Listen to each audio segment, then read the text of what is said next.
अस्सलामुअलैकुम। This is Salal from brand scenario और आज हम मौजूद हैं एक नए सेशन के साथ जिसके अंदर हम बात करने जा रहे हैं एशिया कप 2022 के फाइनल के ऊपर जो कि पाकिस्तान वर्सेस श्रीलंका है, जो कि संडे को खेला जाएगा। आज इस टॉपिक पे बात करने के लिए मेरे साथ मौजूद होंगे मिर्जा इकबाल बेग जो कि एक sports journalist and sports expert भी हैं, और इसके साथ साथ मेरे साथ होंगे हुज़ैफा गवा टीम ब्रेंड सिनेरियो से। अस्सलाम वालेकुम बोथ ऑफ वालेकुम यू। अस्सलाम। वालेकुम अस्सलाम तलाल, आपको भी और हुजैफा को भी। क्या वालेकुम हाल चाल है अस्सलाम। सर आपके? मैं बिल्कुल ठीक हूँ। ठीक है सर, हम लोग एशिया कप 2022 के ऊपर बात करेंगे आज, जो कि कल पाकिस्तान वर्सेस श्रीलंका का फाइनल है। तो मेरा पहला सवाल आपसे ये होगा कि पाकिस्तान की अभी तक की एशिया कप 2022 की जो परफॉर्मेंस है, वो आपके नजदीक किस तरह की है? क्या आप मुतमईन हैं या फिर उनको बेटर होने की जरूरत है उसके अंदर? देखें तलाल, अब तक जो परफॉर्मेंस है, पाकिस्तानी टीम जीत तो रही है। पहला मैच पाकिस्तान भारत से हारा, लेकिन उसके बावजूद जो पाकिस्तान के लिए वरीइंग फैक्टर है वो पाकिस्तान का मिडिल ऑर्डर बैटिंग लाइनअप है। क्योंकि पाकिस्तान ने श्रीलंका के खिलाफ जो ड्रेस रिहर्सल थी एक तरह की फाइनल की, उस फाइनल मैच में पाकिस्तान को 5 विकेटों से शिकस्त हुई। आपका मिडिल ऑर्डर बिल्कुल डिस्टर्ब हो गया। 68 फॉर 2 से पाकिस्तान जो है वो ऑल आउट हो गया 121 पर, यानी कि पाकिस्तान की 8 विकेटें सिर्फ 53 रन के इजाफे के बाद गिरी। और बिल्कुल हमारे बिल्कुल। पास मिडिल ऑर्डर में जो सारे पावर हिटर्स हैं, चाहे वो आसिफ अली हो, चाहे वो खुशदिल शाह हो, चाहे इफ्तिखार अहमद हो, जो लंबी लंबी हिटें मारने की कोशिश करते हैं और आउट हो रहे हैं। स्टेबिलिटी नहीं है हमारे मिडिल ऑर्डर में। तो मैं समझता हूँ ये वरिंग फैक्टर है। बॉलिंग आपकी बहुत अच्छी है, हालांकि शाहीन शाह आफरीदी नहीं है इस टीम में, उसके बावजूद आपके पास एक्सप्रेस फास्ट बॉलर्स हैं, चाहे वो हारिस रऊफ हो, चाहे नसीम शाह। नसीम शाह तो अब पहली मरतबा T20 खेल रहे हैं। 13 टेस्ट जी। मैचेस के बाद उन्होंने अपना पहला वनडे नेदरलैंड में खेला लास्ट मंथ, और अब वो पहली मरतबा T20 में बड़ी अच्छी बॉलिंग कर रहे हैं। उसके अलावा हमारे पास मोहम्मद हसनैन है जो अपने बॉलिंग एक्शन को रीमॉडल करके आ गया है। उसके अलावा हमारे पास शाहनवाज दहानी है। अनफिट हमारे पास मोहम्मद वसीम जूनियर है। हसन अली को तो मैं समझता हूँ दोस्ती यारी की बुनियाद पर इन्होंने टीम में लिया है। कल भी उसने 3 ओवर्स में 25 रन दिए। तो मैं समझता हूँ कि पाकिस्तान की बॉलिंग बेहतर है, लेकिन बैटिंग पाकिस्तान की, खास तौर पर मिडिल ऑर्डर बैटिंग, बड़ी वल्नरेबल है। सर, जैसा कि आपने बात की मिडिल ऑर्डर के बारे में, लेकिन एक साइन ऑफ वरी हमारा ओपनिंग स्लॉट भी रहा है, क्योंकि बाबर आजम जैसा कि इस टूर्नामेंट में आउट ऑफ फॉर्म रहे हैं, और रिजवान और बाबर आजम की ओपनिंग पे भी कुछ सवाल उठे हैं, क्योंकि वो थोड़ा सा स्लो स्टार्ट लेते हैं बाकी टीम्स के बनिस्बत। और वन डाउन पे फखर जमान आते हैं, वो भी कोई खास अच्छी फॉर्म में नहीं है। तो ये इस बारे में बहुत ज्यादा बात की गई है कि अगर हम इन तीनों को ही कैरी करें, बट शफलिंग करके बाबर या रिजवान को वन डाउन पे भेज दें और फखर से ओपन करा लें, तो इस बारे में सर आप क्या कहना चाहेंगे? देखिए, बाबर कैप्टन है और बाबर एक पावरफुल कप्तान बन चुके हैं। जब मिसबाह उल हक टीम के साथ थे उस वक्त बाबर के बारे में कहा जा रहा था वो डमी कप्तान है, उनकी सारी डोरें जो है मिसबाह उल हक बिल्कुल। वहां से ड्रेसिंग रूम से खींचते थे। लेकिन मिसबाह के जाने के बाद अभी लगता ही है कि कोच हमारे जो है वो खामोश है।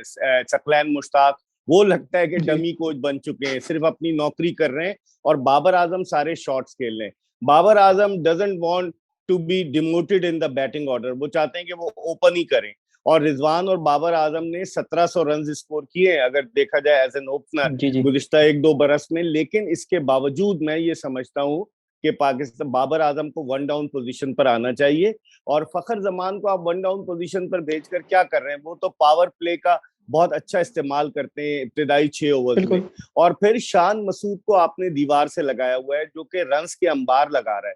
Shan Masood can be a better option as an opener. और आपने बिल्कुल सही कहा हुजैफा कि जिस तरीके से बाबर आजम और मोहम्मद रिजवान बॉल्स कंज्यूम करते हैं, ये जो है पाकिस्तान पे फिर मिडिल ऑर्डर पे प्रेशर आता है। अब आप देखें, अगर शुरू बिल्कुल में आप बॉलें ज्यादा खेल लेंगे फिर मिडिल ऑर्डर जाएगा और वो मार धाड़ शुरू कर देगा, जिसकी वजह से विकेटें बिल्कुल। गिरती हैं और स्कोर इतना नहीं होता। तो मेरे ख्याल में सोचना चाहिए, ये ऑप्शन है। लेकिन अब चूंकि वर्ल्ड कप बड़ा करीब है, अगले महीने की 23 तारीख को हमारा भारत से रिवायती हरीफ से मैच है मेलबर्न क्रिकेट ग्राउंड में। I don't think so. अभी 7 मैचों की T20 की सीरीज है इंग्लैंड के खिलाफ, तो हो सकता है शायद कोई चेंज करे, but it doesn't look likely कि भाई ऐसा हो, मुझे नहीं लगता। सर, मेरा दूसरा सवाल भी इससे रिलेटेड ही है कि अब जैसे कि आपने शुरू में बात की कि हमारा मिडिल ऑर्डर तीन हमारे पास पावर हिटर्स है, इफ्तिखार है, हमारे पास आसिफ अली है, और उसके बाद हमारे पास खुशदिल शाह है। अब इंडिया वाले मैच में हमने नवाज के साथ एक्सपेरिमेंट किया। बेसिकली वो एक्सपेरिमेंट इंटरनेशनल लेवल पे था, बट डोमेस्टिक में आपने भी देखा है कि वो ऊपर आता रहा है। बट इंडिया वाले मैच के बाद हमने दोबारा नवाज को चौथे नंबर पे या पांचवें नंबर पे ट्राई नहीं किया। इसकी आप क्या वजह समझते हो? क्या आपको लगता है कि ये गलत मूव था उनको कंटिन्यू ना करना चौथे नंबर पे? बिल्कुल, नवाज जो है वो ऑलराउंडर का रूप धारते जा रहे हैं। जब वो क्वेटा ग्लैडिएटर से पाकिस्तान सुपर लीग में खेल रहे थे तो उनको सरफराज को उन पर बड़ा कॉन्फिडेंस था कि ये रन स्कोर कर सकते हैं। और नवाज जो है वो अच्छी हिटिंग करता है, क्लीन हिटिंग करता है। इफ्तिखार या खुशदिल शाह या आसिफ अली की तरह हवा में नहीं हिटिंग करता, जो मारता है तो वो बिल्कुल। बाहर ही जाते हैं। तो मेरे ख्याल में इनको चांस लेना चाहिए था, लेकिन ये अपने आप को जस्टिफाई करना चाहते हैं ना, क्योंकि क्रिटिसिज्म बहुत हो रहा है कि इफ्तिखार 2016 से 6 साल से इफ्तिखार अहमद पाकिस्तानी टीम के साथ वाबस्ता है। हाईएस्ट बिल्कुल। उनका स्कोर 50 रन है, एक ऑस्ट्रेलिया में उन्होंने T20 में किया था, लेकिन वो कुछ नहीं कर रहे। अगर आप बिल्कुल। उनके स्टैट्स पर नजर डालें तो वो उनकी कारकर्दगी बिल्कुल जवाल की तरफ गामजन। ना उनसे बॉलिंग कराते हैं, मिसबाह उल हक उन्हें 3 डायमेंशनल क्रिकेटर कहते थे कि बड़े जबरदस्त फील्डर हैं, ऑफ स्पिन बॉलर हैं, बैट्समैन है, ना उनसे बॉलिंग कराते हैं, सिर्फ बैटिंग में। मेरे ख्याल में आप उनसे क्या निकालना चाह रहे हैं, मेरी समझ में नहीं आ रहा कि 6 साल में आपने उनसे क्या निकालना है। 20-22 वो T20 खेल चुके हैं। इसी तरीके से आसिफ अली से आप क्या निकालना चाह रहे हैं? लास्ट ईयर उन्होंने जो T20 वर्ल्ड कप था उसमें सिर्फ 20 गेंदें खेली थी, जो अफगानिस्तान के खिलाफ आपको याद होगा 25 रन नॉट आउट बनाए थे, 4 छक्के लगाकर वो हीरो बन गए थे। लेकिन उसके बाद से उनकी परफॉर्मेंस जो है वो जवाल की तरफ गामजन है। उन्हें बांग्लादेश में खिलाया नहीं, अब उन्हें कभी लाते हैं कभी ले जाते हैं। इनकंसिस्टेंसी बहुत है पाकिस्तान के मिडिल ऑर्डर में। खुशदिल शाह 2 साल से खेल रहे हैं, कभी इन होते हैं कभी आउट होते हैं, किसी का नंबर सेट नहीं है हुजैफा। अगर नंबर सेट नहीं होगा, जिस तरह जी। आपने नवाज की एग्जांपल दी, नंबर सेट नहीं होगा तो फिर शफल करते रहेंगे, तो फिर यही सूरत हाल रहेगी। बिल्कुल। बिल्कुल। अच्छा, मैं यहाँ पर बाबर आजम की भी बात करना चाहूंगा कि बाबर आजम की एक टाइमली एक अच्छी परफॉर्मेंस के बाद अब उनकी परफॉर्मेंस एशिया कप में एक अच्छी परफॉर्मेंस नहीं रही, जिसके बाद मेरे ख्याल से पाकिस्तान पूरे एशिया कप में वो 63 रन बना सके अभी तक। तो उनकी परफॉर्मेंस को एकदम से क्या हुआ है? या तो वो बाबर आजम बहुत प्रेशर में खेल रहे हैं, या इसकी क्या वजह हो सकती है सर? देखें तलाल, अगर बहुत ज्यादा एक्सपेक्टेशंस हो जाएं कि भाई ये तो बस करके ही आएगा रन, तो फिर प्रेशर तो होता है। और एज अ कैप्टन फिर बाबर आजम पे ये भी क्रिटिसिज्म हो रहा है कि उनको ओपन नहीं करनी चाहिए, नहीं बहुत ज्यादा बॉल कंज्यूम करते हैं। तो बहुत सारे फैक्टर्स हैं बाबर आजम के फेलियर के। और जिस तरीके से वो आउट हो रहे हैं, उन्होंने जो पहला मैच था भारत के खिलाफ उसमें उन्होंने 14 रन बनाए, फिर हांगकांग के खिलाफ उन्होंने 9 रन बनाए, कल उन्होंने 30 रन तो स्कोर किए श्रीलंका के खिलाफ, लेकिन इतनी कन्विंसिंग बैटिंग नहीं थी बाबर आजम की। तो मैं समझता हूँ कि बिल्कुल। बाबर आजम पे प्रेशर बहुत है एज अ कैप्टन, क्योंकि वो नंबर 1 बैट्समैन है। अब तो उनसे नंबर 1 स्लॉट भी छिन गया है, रिजवान जी आ जी गए बिल्कुल। आईसीसी की T20 रैंकिंग में। बिल्कुल। प्रेशर है उन पर, लेकिन अब एज अ कैप्टन भी उनसे बड़ी तवक्कुआत है, एज अ बैट्समैन भी उनसे बड़ी तवक्कुआत है। तो अब उस प्रेशर से वो निकलते कैसे हैं? देखिए, हर दफा प्राइम फॉर्म नहीं रहती। दुनिया के बड़े बड़े बैट्समैनों ने जो है ना बैड पैच उनके साथ आया है कि जब रन बनाते रहे सारी दुनिया तारीफ करती रही, लेकिन एकदम से फॉर्म में जो उनकी अगर डाउनफॉल आया तो उसके बाद उन पे क्रिटिसिज्म भी हुआ। चाहे वो देखें, विराट बिल्कुल। कोहली की एग्जांपल ले लें। विराट बिल्कुल। कोहली 7 हफ्ते तक उन्होंने रेस्ट किया, उन पे क्रिटिसिज्म हो रहा था, कप्तानी से हटाया गया, उनको कहा गया कि विराट कोहली की जो है ना टीम से छुट्टी कर दी जाए। लेकिन वो 7 हफ्ते के बाद मेंटली स्ट्रांग होकर आए। इस T20 में उन्होंने अपनी सेंचुरी भी बनाई, 2 50s भी स्कोर की। तो अच्छे बैट्समैन की हम्म। यही बात होती है। आई होप कि बाबर आजम जो है वो दोबारा कम बैक करेंगे और जो तवक्कुआत उनसे वाबस्ते हैं पूरी करेंगे। अच्छा सर, बिल्कुल जैसा बिल्कुल कि अभी बिल्कुल। आपने बात की विराट कोहली के बारे में तो एशिया कप में विराट कोहली बहुत बेहतर फॉर्म में नजर आए, उन्होंने बेहतर परफॉर्म भी किया। फाइनली 71st सेंचुरी भी उन्होंने कंप्लीट कर ली 1000 दिन के वक्फे के बाद। तो क्या आपको लगता है कि विराट कोहली वाकई या तो फॉर्म में आ गए हैं या फिर उनको उस तरह से टेस्ट नहीं किया गया? तो अभी हमें मजीद जो प्राइम विराट कोहली था 2016-17 वाला, उसको हमें अभी उसके लिए वेट करना पड़ेगा? देखिए, वो सही वक्त पर पीक पे आए हैं हुजैफा, क्योंकि ये अब इसके बाद फौरन T20 वर्ल्ड कप है। उन्होंने रेस्ट किया, उन पे क्रिटिसिज्म बहुत हुआ। आपने उनका स्टेटमेंट, उनकी प्रेस कॉन्फ्रेंस देखी बिल्कुल। होगी कि जब उन्हें कप्तानी से हटाया गया तो किसी ने उन्हें मैसेज नहीं किया सिवाय महेंद्र सिंह धोनी के। बिल्कुल। तो वो अंडर प्रेशर तो थे, मेंटल प्रेशर में भी थे। पाकिस्तान और इंडिया में यही होता है कि एक खिलाड़ी पल में हीरो और पल में जीरो हो जाता है। विराट बिल्कुल कोहली बिल्कुल। की आप देखें 23 टेस्ट सेंचुरियां, 47 ओडीआई सेंचुरीज, पहली उन्होंने T20 सेंचुरी स्कोर की, 71 इंटरनेशनल सेंचुरीज कोई आम प्लेयर नहीं बना सकता। तो मेरे ख्याल में विराट कोहली पे प्रेशर बहुत था, और उन्होंने, अच्छा प्लेयर वही होता है, यही मैं बाबर के लिए कह रहा हूँ कि अच्छा प्लेयर वही होता है जो अंडर प्रेशर परफॉर्म करे, निकल कर आए। आई होप सो कि विराट कोहली की जो फॉर्म आई है ये बड़ी डेंजरस है। ये ऑस्ट्रेलियाई विकेट्स पर विराट कोहली जो है वो डेफिनेटली टीमों के लिए एक खतरे की अलामत साबित होंगे। और खासतौर पर पहला मैच 23 अक्टूबर को हमारा भारत से है मेलबर्न में, तो कोहली जो है at the back of mind उनके होगा पाकिस्तान के खिलाफ। उन्होंने हमेशा रन स्कोर किए हैं, चाहे वो एशिया कप हो, चाहे वो अपना वर्ल्ड कप हो, चाहे चैंपियंस ट्रॉफी हो, हर जगह उन्होंने रन स्कोर किए। 2 सेंचुरियां उन्होंने बनाई हैं पहले इससे। तो मैं समझता हूँ कि विराट जो है ना वो एक अच्छे बैट्समैन है और वो डेफिनेटली रन स्कोर करेंगे। नसीम शाह एक एशिया कप में एक स्टार बन के उभरते हुए पाकिस्तान के पास एक अच्छा बॉलर मिला है।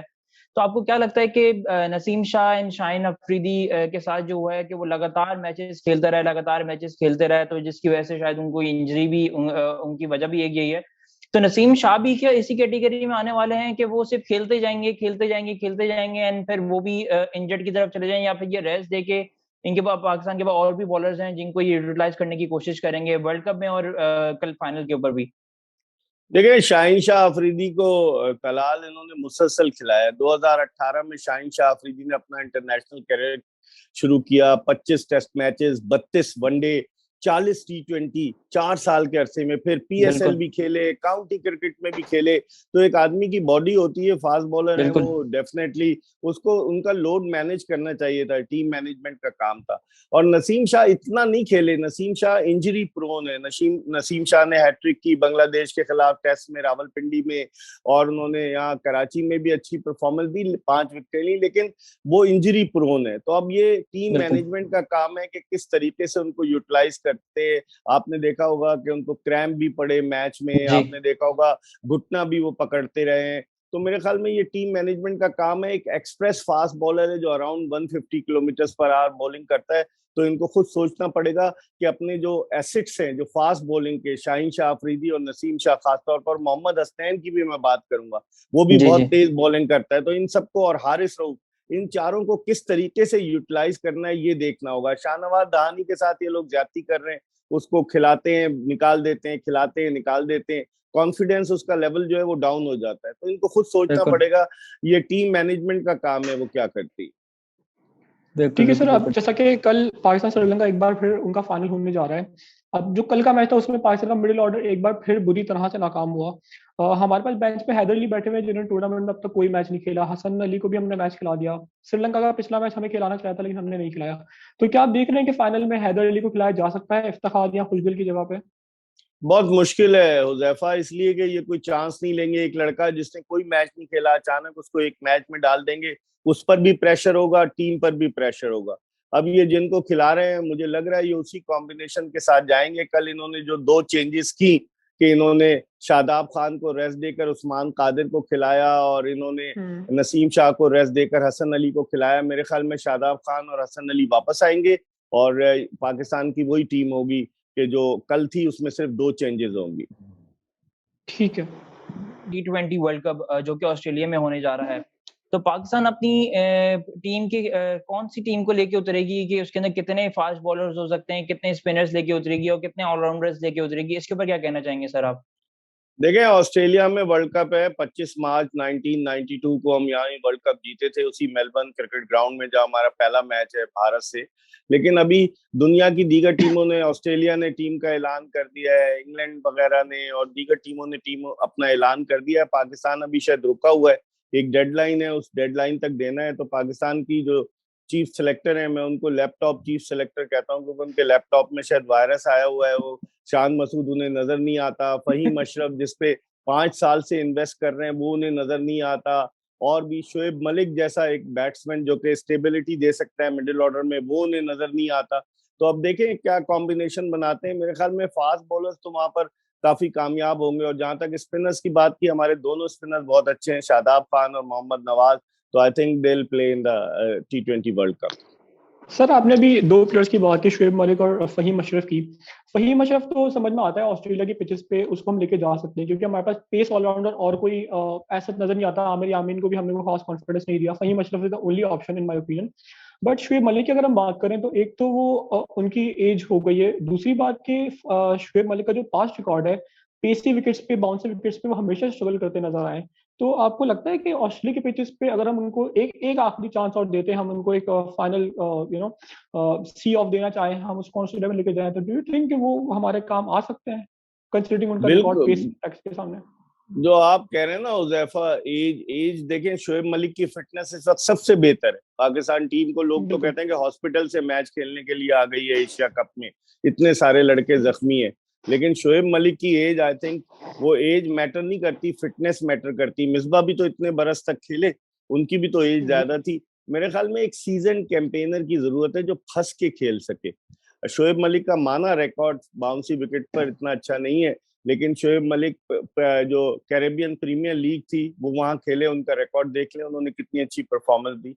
तो शोएब मलिक मेरे ख्याल में एक सीजन आदमी की जरूरत है। इफ्तिखार वगैरह से या आसिफ अली से या खुशदिल शाह से लाख दर्जे बेहतर साबित होंगे, क्योंकि चले वो हिटिंग नहीं करें, हिटिंग भी करते हैं, लेकिन स्ट्राइक तो रोटेट कर सकते हैं ना। हमारे बॉलर्स तो आते हैं कि गेंद को स्टेडियम के बाहर फेंकने की कोशिश करते हैं, सिंगल्स पे नहीं वो करते। जब डॉट बॉल ज्यादा होती है तो प्रेशर आता है, जब प्रेशर आता है तो उठा के मार देते हैं।